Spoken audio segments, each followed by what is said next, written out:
Muito bem, voltamos a falar direto da página do Jornal Visão Espírita no YouTube e no Facebook para mais uma gota de Espiritismo, mais uma gota de O Livro dos Espíritos. Hoje nós vamos estudar as questões 66, 67 e 67A de O Livro dos Espíritos. Estamos no capítulo 4, Princípio Vital, e nós estamos estudando seres orgânicos e inorgânicos. A tradução é da editora M. Bom, tem muita coisa aqui para a gente falar sobre o princípio vital, ou fluido vital, enfim, o termo que se queira usar. Lembrando que, especificamente essa parte, cria-nos o raciocínio, cria-nos a ideia de contestação, de busca da importância da ciência junto com a religião, junto com a filosofia, para que eu me modifique, para que eu faça, como dizia Caibar Schutel, faça a reforma íntima que cada um de nós precisa fazer, reformando, saindo, como dizia Paulo de Tarso, deixando o homem velho para o homem novo, o homem evangelizado, o homem ser humano, né? Evangelizado, junto, caminhante com o Cristo. Extremamente importante. Fábio, saber sobre o fluido vital faz com que eu me melhore? Não está interligado, não é uma coisa assim, nossa, eu soube isso daqui, né? E então, a partir dessa informação, agora eu sou outro homem, agora eu sou outra mulher. Não, isso não vai acontecer. A importância dessas informações nós perceberemos no momento em que precisarmos da doutrina espírita nos amparando aquele sofrimento pelo qual nós estamos passando. Por exemplo, na desencarnação de um ente querido. Assim que nós tivermos a visita da morte na nossa família, ou a pessoas que nós gostamos muito, que nós amamos, sendo ou não da família biológica, aí nós precisaremos, essas informações são importantes, porque a gente vai entender que a matéria ficou aqui, que o fluido vital que a pessoa possuía se acabou, chegou no final, então era aquela quantidade que a pessoa precisava viver, tinha no seu planejamento encarnatório viver, então não tem nada a ver comigo, então eu não estou sendo punido por Deus porque ele me tirou aquela pessoa que eu tanto amo, sabe? Esse tipo de situação. Com essas informações a gente começa a ver diferente. E a imortalidade do espírito, que a gente sabe que a pessoa não morreu, não é? A pessoa que eu amo não morreu. O que pereceu foi a matéria. O fluido vital acabou, portanto, a quantidade de vida que a pessoa precisava nessa encarnação era aquela mesma. Deus não errou, Deus não está punindo ninguém, não foi um erro que eu cometi, seja ele qual for, e que agora Deus está me punindo. Foi alguma coisa que aconteceu no passado distante, lá com Adão e Eva, e agora eu estou sendo punido. Também essas tolices saem da cabeça da gente. Enfim, o que nós temos com isso é a base do raciocínio que faz com que nós entendamos melhor, por exemplo, o fenômeno da morte dos nossos entes queridos. Fábio, isso vai fazer com que eu não sofra? Não foi isso que eu disse? Que o sofrimento é pela presença da ausência, é pela falta que aquela pessoa me faz, fisicamente, não é? Mas se eu sei que essa pessoa continua viva, se eu sei que ao dormir, quando meu corpo dorme, eu saio do corpo como se tivesse morrido, é uma experiência que me acontece toda noite, que te acontece toda noite, que acontece conosco toda noite. Então, que é possível nos encontrarmos com quem a gente ama, começa a haver uma consolação um pouco maior. A dor vai existir, a saudade vai existir, o sofrimento vai existir, porém, sem desespero. O que já é uma grandiosa oportunidade que nós temos de continuar vivendo e vivendo bem. Você percebe que é um crescente? É um aprendizado crescente extraordinário. Vamos lá então a essas extraordinárias questões. 66. O princípio vital é o mesmo para todos os seres orgânicos? Resposta: sim, modificado de acordo com as espécies. Isso quer dizer que o cachorrinho tem um tipo de fluido vital, ou de princípio vital.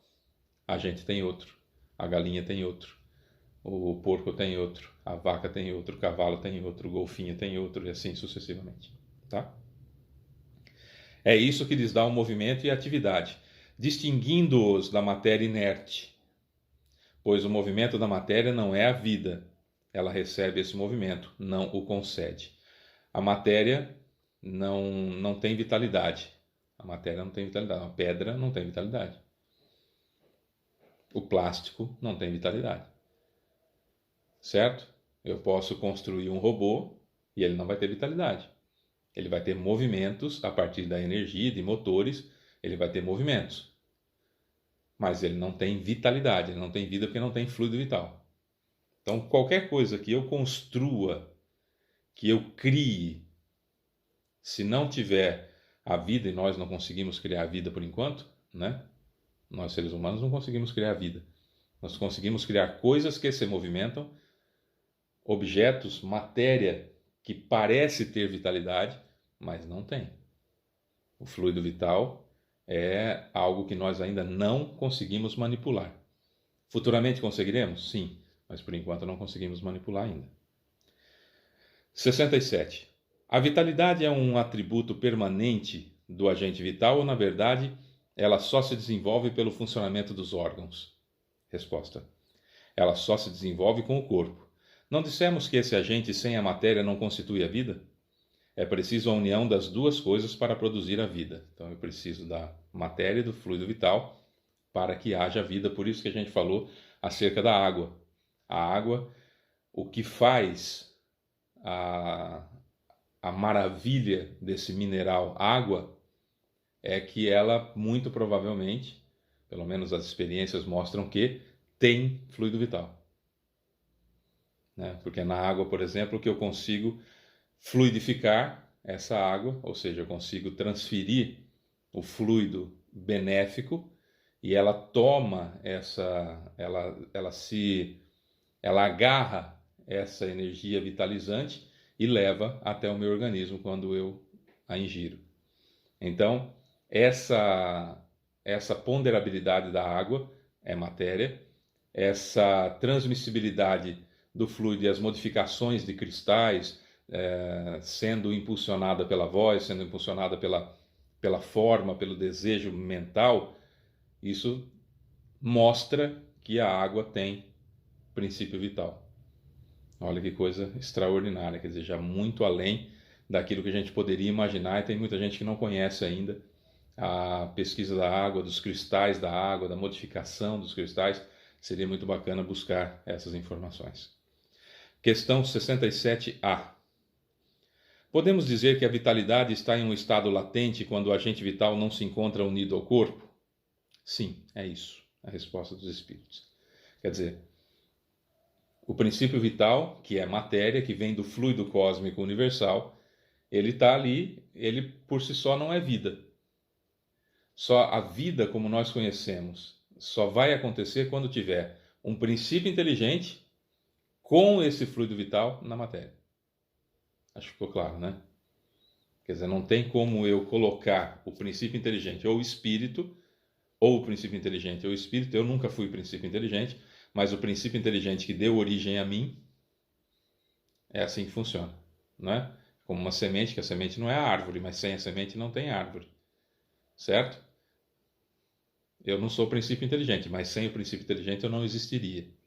O princípio inteligente é como se fosse a semente nossa, né, de nós espíritos. Bom, para que haja vitalidade, tem que ter princípio inteligente, tem que ter fluido vital e tem que ter matéria. Aí nós temos vida. Então, há uma possibilidade, por exemplo, de haver muitos princípios inteligentes na água. A gente estava falando da água até agora, né? Que ela assume essas possibilidades, que tem fluido vital. Há também a possibilidade, e uma grande possibilidade, já de haver quase que individualizado esse princípio inteligente na água. Que existe princípio inteligente como há na matéria inerte, na pedra, por exemplo, tem um monte de princípio inteligente lá, incontáveis, porque não estão individualizados ainda, certo? Estão estagiando ali, aprendendo a lei de atração e repulsão na formação das moléculas. Tá. Na água, ele já estaria quase que pronto para ser individualizado.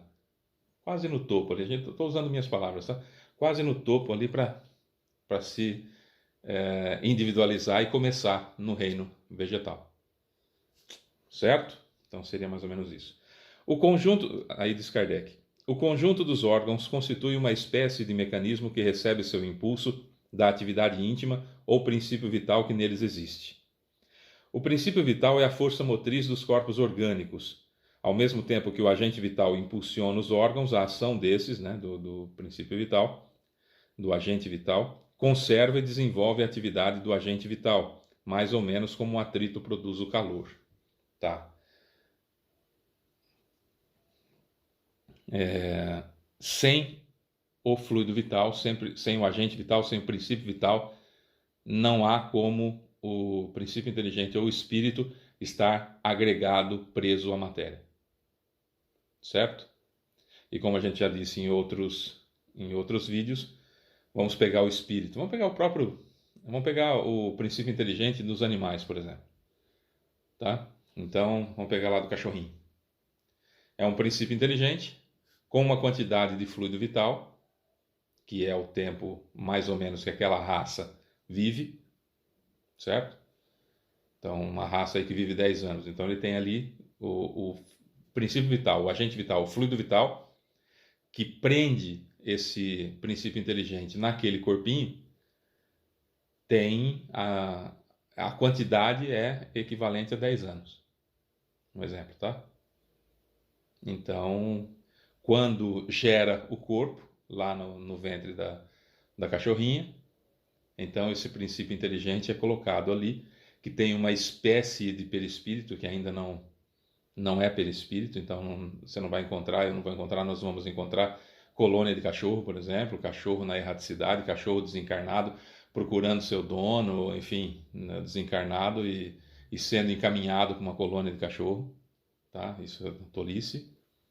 Então, o princípio inteligente, como a gente vai ver aqui no Livro dos Espíritos mais para frente, morreu o corpinho, já é praticamente, quase que instantaneamente colocado em outro corpinho, tá? Porque é diferente da encarnação nossa. Nós, espíritos, quando nós vamos encarnar, o nosso perispírito dá forma ao corpo, utilizando os ingredientes do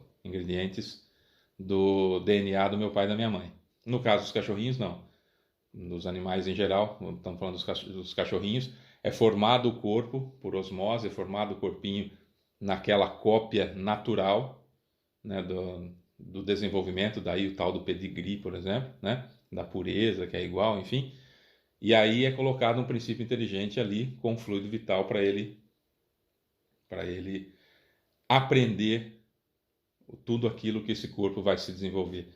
O crescimento, instinto, doenças, degenerações, regenerações, tudo aquilo que é para o corpo, para a matéria vital, aprender para que para esse princípio inteligente, quando se tornar um espírito, já tenha todos esses instintos de conservação todos prontos, o automatismo todo pronto, etc, etc.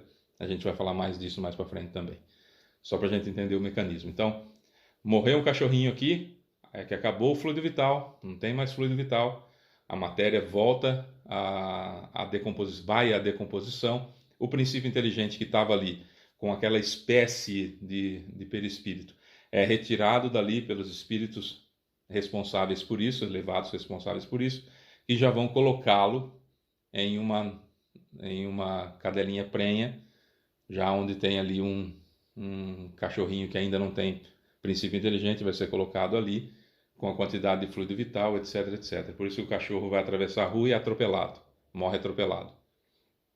Essa informação fica no princípio inteligente, que vai ser colocado no outro cachorrinho. Esse cachorrinho, por exemplo, da ninhada toda dos irmãos, é aquele que quando chega para atravessar a rua, ele para. Os outros vão atravessar e morrem atropelados. Ele para. Olha para um lado, olha para o outro, não vê carro, aí ele atravessa. Por quê? Porque já tinha passado por essa experiência. Então, o princípio inteligente está sorvendo informações suficientes para criar um instinto de conservação que, quando esse princípio inteligente se tornar espírito, quando nós surgirmos como espírito, nós já temos o instinto de conservação pronto. É lindo, não é? É muito mais bonito do que Deus, de repente, foi lá, fez um montinho de barro, soprou, ó, nasce aí, beleza, arranca uma costela, faz uma mulher, e etc, etc. É muito mais lindo, muito mais rico, muito mais Deus. E a doutrina espírita traz isso pra gente. Que bom, né? Bom, eu sou Fábio Pereira. Amanhã a gente vai falar sobre a vida e a morte. E essa é mais uma gota de espiritismo. A gente se vê amanhã. Um beijo para você que fica. Tchau.